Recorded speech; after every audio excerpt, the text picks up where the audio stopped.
میں نے کہا جی 13 کو اگر کوئی گڈ نیوز ملتی ہے تو میں پھر کوئی اعتراض نہیں، اتنا صبر کیا 2-4 دن اور صحیح. تو پھر سرکاری وکیل بولے جی جی ضرور گڈ نیوز ملے گی، جی آپ کو گڈ نیوز ملے گی. جب میں گفتگو کر رہا تھا کہ اللہ کا گھر بند ہے اور مسجد کھلنی چاہیے، تو جج صاحب خاموشی سے مسکرا کے کہتے ہیں احسان صاحب آپ کے کیس میں مجھے کمنٹ کرنے سے منع کیا گیا ہے. سر اس میں یہ ہے کہ اگر مسجد رحمت اللہ عالمین 13 فروری کو کھول دی جاتی ہے تو وہ کس کے حوالے کی جائے؟ جب سے یہ سانحہ ہوا ہے اور جو لسٹیں بنی تھیں گرفتاری میں کی، ان میں بھی آپ کا نام تھا.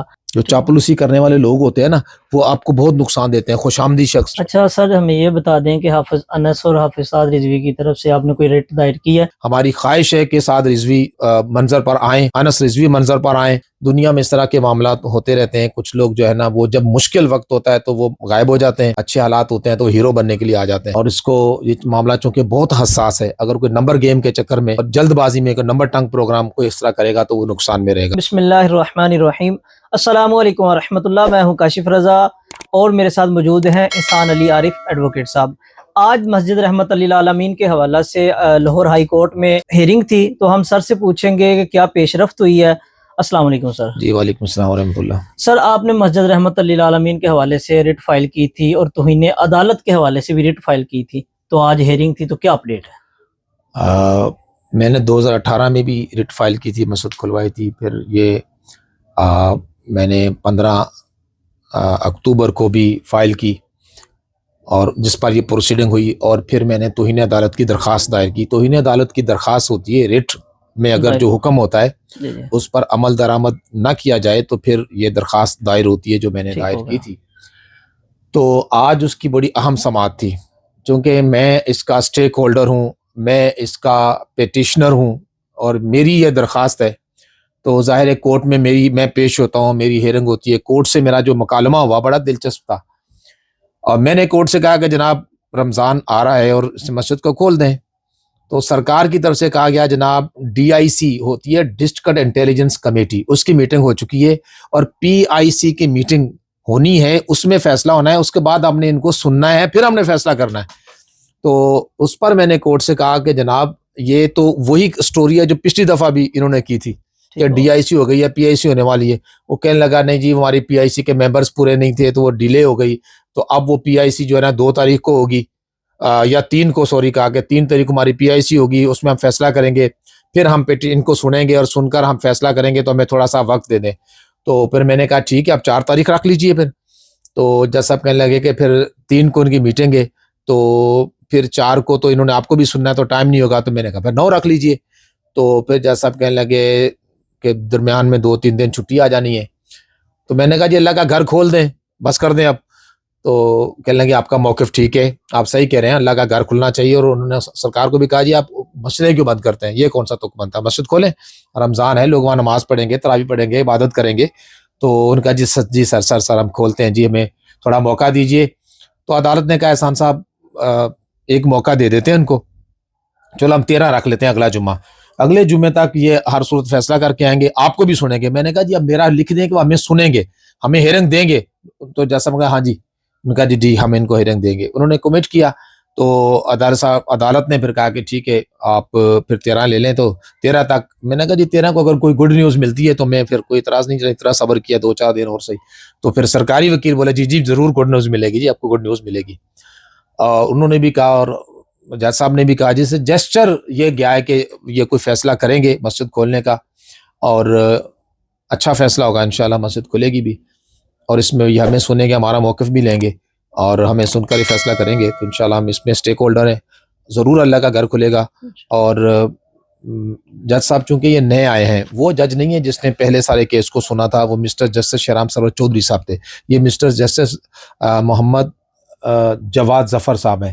تو تھوڑا سا کورٹ جس نے خود فیصلہ کیا ہوتا ہے وہ زیادہ سینسٹیو ہوتی ہے اپنے فیصلے پر عمل درآمد کرانے میں. کورٹ چینج ہو گئی ہے، تھوڑا لینیٹ ویو لیا انہوں نے، تو میں سمجھ رہا ہوں. لیکن مسئلہ ایسا ہے کہ ہمیں عدالتوں سے زیادہ لڑنا نہیں ہے، ہمیں یہیں سے کچھ لینا ہے. تو پھر ہم نے اس پہ ایڈمٹ کر لیا کہ ٹھیک ہے آپ 13 ہی دے دیں، لیکن 13 کو کچھ خبر ملنی چاہیے. جس پر جج صاحب نے کہا کہ احسان صاحب بے فکر ہو جائیں، اگر 13 کو یہ فیصلہ کر کے نہیں آتے تو میں ڈے ٹو ڈے سے چلاؤں گا، یعنی روزانہ کی بنیاد پہ چلاؤں گا. جج صاحب نے یہ بات 2 سے 3 مرتبہ کہی. اور پھر جب میں گفتگو کر رہا تھا کہ اللہ کا گھر بند ہے اور مسجد کھلنی چاہیے، تو جج صاحب خاموشی سے مسکرا کے کہتے ہیں احسان صاحب آپ کے کیس میں مجھے کمنٹ کرنے سے منع کیا گیا ہے, تو آپ صحیح کام کر رہے ہیں, ٹھیک ہے, آپ زبردست ہے. تو پتہ نہیں اس کا کیا مطلب تھا. بہرحال ہمیں بڑی امید ہے کہ جو ہم نے سفر شروع کیا تھا اور بڑے اس میں مد و جزر آئے, وہ جو ہے نا اپنے بھی خفا مجھ سے ہیں بیگانے بھی ناخوش, میں زہر ہلاحل کو کبھی کہہ نہ سکا کند, یہ والا معاملہ ہمارے ساتھ رہا. اور جیسے سید اعلیٰ حضرت فرماتے ہیں نا کہ تم ہو حفیظ و مغیث کیا ہے یہ دشمن خبیث, تم ہو تو پھر خوف کیا تم پہ کروڑوں درود. تو ہم اس پر جو ہے وہ اس امید پر ہم چلتے رہے اور سرکار کی بارگاہ پہ بھروسہ کر کے انشاءاللہ یہ مسجد ضرور کھلے گی. حالات کی سنگینی جو ہے اس کو بہت کم لوگ سمجھتے ہیں. کچھ لوگ تو سمجھتے ہیں جو براہ راست اس سے ریلیٹڈ ہے, جن کے گھر میں کوئی مسئلہ ہوا ہے تو وہ تو سمجھ رہے ہیں, لیکن جن کے ساتھ کچھ نہیں ہوا نا وہ سنگینی کو نہیں سمجھتے. خاص طور پر ایسے لوگ جو چھپے ہوئے ہیں اور چھپ کر انہوں نے سمجھا گا ہم تو بڑے ایکسٹرا اسمارٹ ہیں, ہم تو بڑے جو ہے نا وہ اسمارٹ آدمی ہیں اور ہم نے دیکھو جی ہم قابو بھی نہیں آئے اور ہم نے تو یہ کر دیا اور وہ کر دیا. تو اس طرح کے جو لوگ ہیں وہ ایکسٹرا اسمارٹ قسم کے لوگ, وہ ایک کی سنگینی نہیں سمجھتے کہ لوگوں کے ساتھ بیتی کیا ہے, لوگوں کے ساتھ ہوا کیا ہے. ہمارے ساتھ تن بیتی بھی ہے, من بیتی بھی ہے, جگ بیتی بھی ہے, ہم نے سب کی سنی بھی ہے اور اس مسئلے میں سب سے زیادہ ہم کھڑے بھی رہے ہیں. ہر معاملے کو ہم نے فیس بھی کیا ہے, انتظامیہ کا پریشر بھی اور دیگر لوگوں کا پریشر بھی, حکومت کا پریشر بھی, اپنوں کا بھی بیگانوں کا بھی, ٹھیک ہو گیا. سارے پریشر ہم نے فیس کیے, تو آج ہم جگہ پہ پہنچے اور انشاءاللہ اللہ رسول چاہیں گے تو اچھے نتائج آئیں گے. اچھا سر, ہم نے دیکھا 13 اکتوبر کے بعد سے لے کر ابھی تک آپ فرنٹ فٹ پہ لڑ رہے ہیں, ٹھیک ہے, لیکن ابھی جو ہے نا کچھ دن ہوئے ہیں کچھ دوسرے لوگ مسجد کے حوالے سے کریڈٹ لینے کی کوشش کر رہے ہیں, اس حوالے سے آپ کیا کہیں گے؟ سر کریڈٹ کوئی بھی لے, اللہ کا گھر کھلنا چاہیے, ہم تو اس کے حق میں ہیں. کچھ لوگوں نے ایسا کیا ہے, کچھ وکلا نے, وہ جونیئرز وکلا ہیں, انہوں نے یہ حرکت کی ہے کہ وکالت نامہ انہوں نے میرے وکالت نامے کے بعد دیا جس کی ضرورت نہیں تھی. میں سمجھتا ہوں کہ یہ کوئی کریڈٹ والا کام نہیں ہے, یہ اللہ رسول کو راضی کرنے والا کام ہے. اور بدقسمتی ہے کہ کچھ لوگ جو ہے وہ ایکسٹرا سمارٹ بننے کی کوشش کرتے ہیں, اور جس کے بارے میں وہ کیا کہا جاتا ہے, نیرنگیے سیاست دوراں تو دیکھیے منزل انہیں ملی جو شریک سفر نہ تھے. تو بعض اوقات ایسا ہوتا ہے, اور یہ دنیا ہے, دنیا میں اس طرح کے معاملات ہوتے رہتے ہیں. کچھ لوگ جو ہے نا وہ جب مشکل وقت ہوتا ہے تو وہ غائب ہو جاتے ہیں, اچھے حالات ہوتے ہیں تو ہیرو بننے کے لیے آ جاتے ہیں. تو بہرحال یہ تو ایک دنیا ہے اور دنیا کا نظام اس طرح ہی چلتا ہے, کرتے رہیں. جو بھی کریڈٹ لے, یہ کریڈٹ کا گیم ہی نہیں ہے, ٹھیک ہے نا.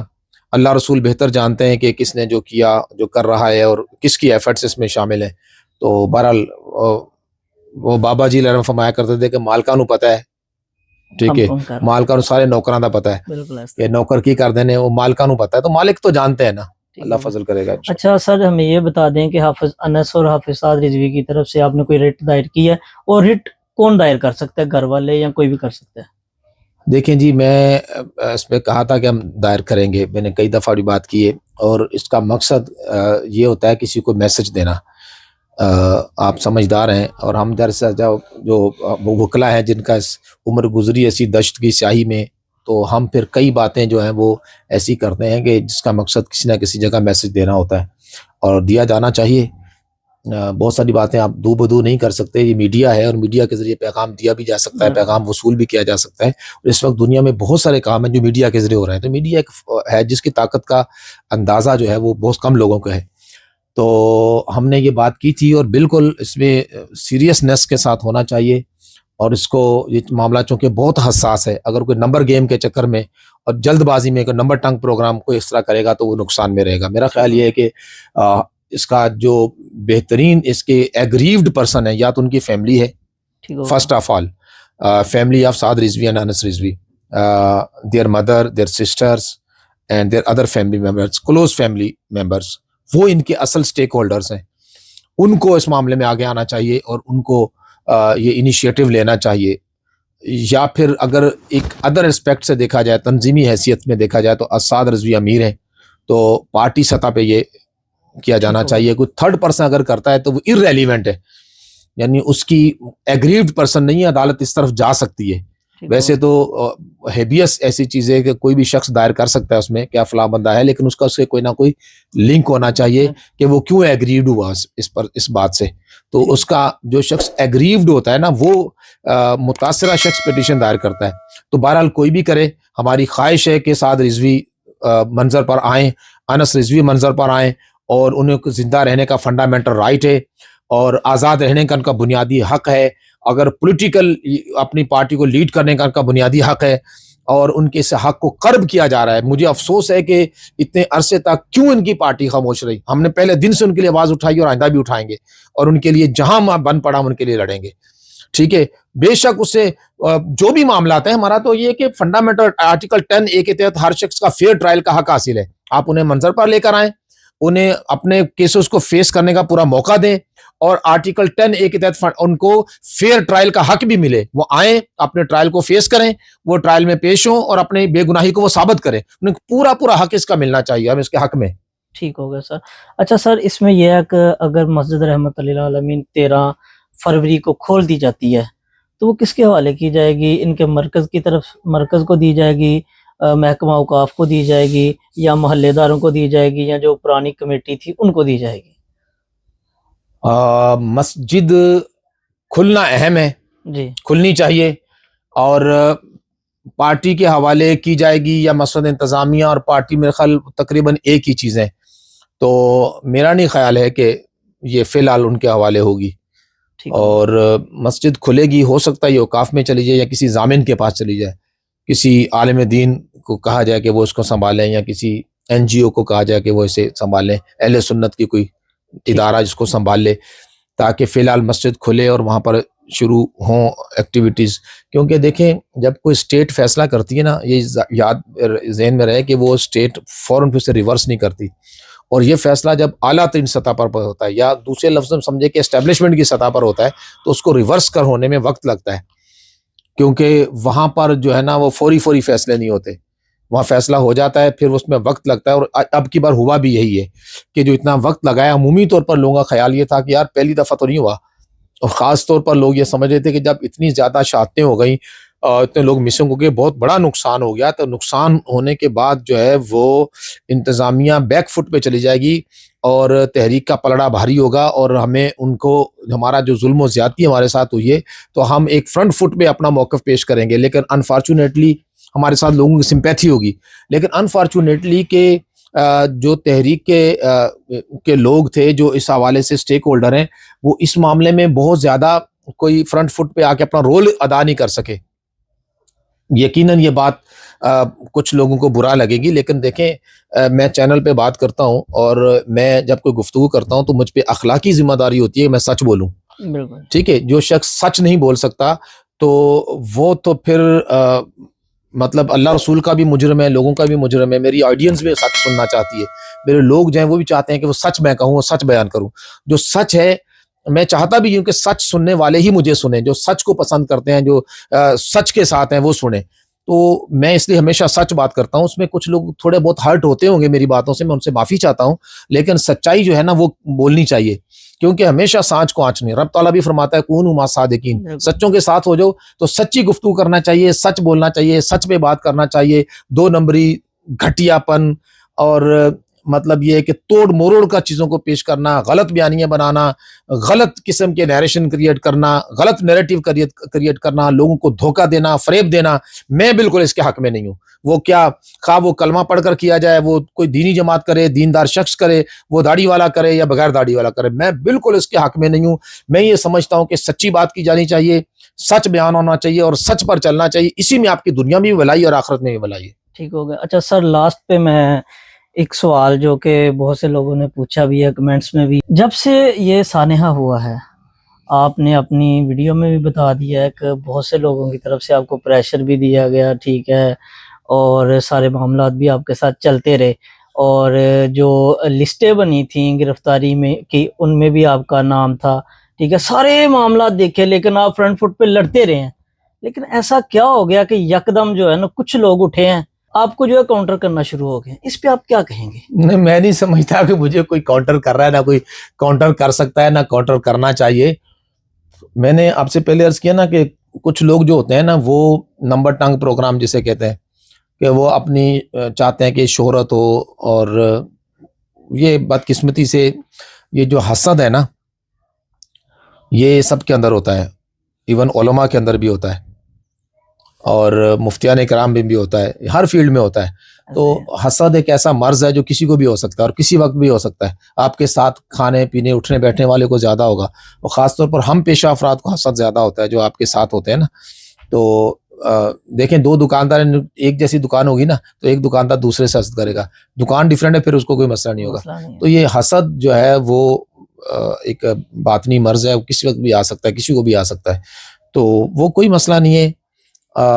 جیسے میں نے پہلے کہہ دیا کہ ہمیں ان چیزوں میں الجھنا نہیں چاہیے، ٹھیک ہے، ہمیں آگے بڑھنا چاہیے، اور میں سمجھتا ہوں کہ اہل سنت کی ایک تنظیم ہے اور اہل سنت کا احساس ہے، اسے بچنا چاہیے، اور اس سے اپنوں سے بھی اسے ہوشیار رہنا چاہیے اور بیگانوں سے بھی اسی گرم ہوا نہیں لگنی چاہیے۔ یہ سمجھنے کی ضرورت ہے، بہت سارے لوگ آپ کے قریب ہمدرد ہو کے آتے ہیں اور حقیقت میں وہ آپ کو نقصان پہنچا رہے ہوتے ہیں، اور کئی لوگ آپ سے اندر تو نہیں ہوتے لیکن آپ کے خیر خواہ ہوتے ہیں، آپ کے بہی خواہ ہوتے ہیں، آپ کی بھلائی چاہتے ہیں اور آپ کے لیے اچھائی چاہتے ہیں۔ تو یہ سمجھنے کی ضرورت ہے، جب انسان اچھے اور برے میں تمیز نہیں کرتا نا پھر وہ ذلت کا شکار ہوتا ہے۔ تو اللہ تعالیٰ یہ فہم و فراست سب کو عطا فرمائے کہ ہم سمجھ سکیں کہ ہمارا دوست کون سا ہے، ہمارا بھلائی چاہنے والا کون ہے۔ دیکھیں سیدنا عمر رضی اللہ تعالیٰ عنہ کا غالباً قول ہے کہ آپ فرماتے ہیں کہ میرا دوست وہ ہے جو مجھے میری برائیاں بتائے، ٹھیک ہے نا۔ تو اچھا شخص وہ ہوتا ہے جو چاپلوسی نہ کرے۔ جو چاپلوسی کرنے والے لوگ ہوتے ہیں نا وہ آپ کو بہت نقصان دیتے ہیں۔ خوش آمدی شخص، جی جی بالکل ٹھیک ہے، اور وہ کہتے ہیں نا 100 کام خوش آمد سے نکلتے ہیں جہاں میں، سمجھو جسے دنیا میں خوش آمد کا ہے بندہ۔ تو جو خوش آمد کا بندہ ہوتا ہے نا تو خوش آمدی پر اس کی خوش آمد کر کے اپنے 10 مطلب نکال کے چلے جاتے ہیں۔ تو نہ خوش آمد کرنی چاہیے، نہ خوش آمد پسند ہونا چاہیے، نہ خوش آمد پرست ہونا چاہیے۔ جو بندہ خوش آمد پسند کرتا ہے اور وہ پھر جو ہے نا کبھی نہ کبھی پھر بہت سارے مسائل کا شکار ہو جاتا ہے، میں سمجھتا ہوں نہیں ہونا چاہیے۔ ہاں وہ میں کہوں گا کہ جی حضوری اور چاپلوسی پر خوش رہتے ہو یار، بڑی حیرت ہے ہمیں تم کتنے سستے ہو۔ بہت شکریہ سر آپ کے وقت کا، سر نے ہمیں ٹائم دیا، سر کا بہت شکریہ، اور نیکسٹ انشاءاللہ پیشی پہ جو ہے نا پھر ہم آپ کو اپڈیٹ دیں گے، تب تک لیے اجازت دیجیے گا، اللہ حافظ۔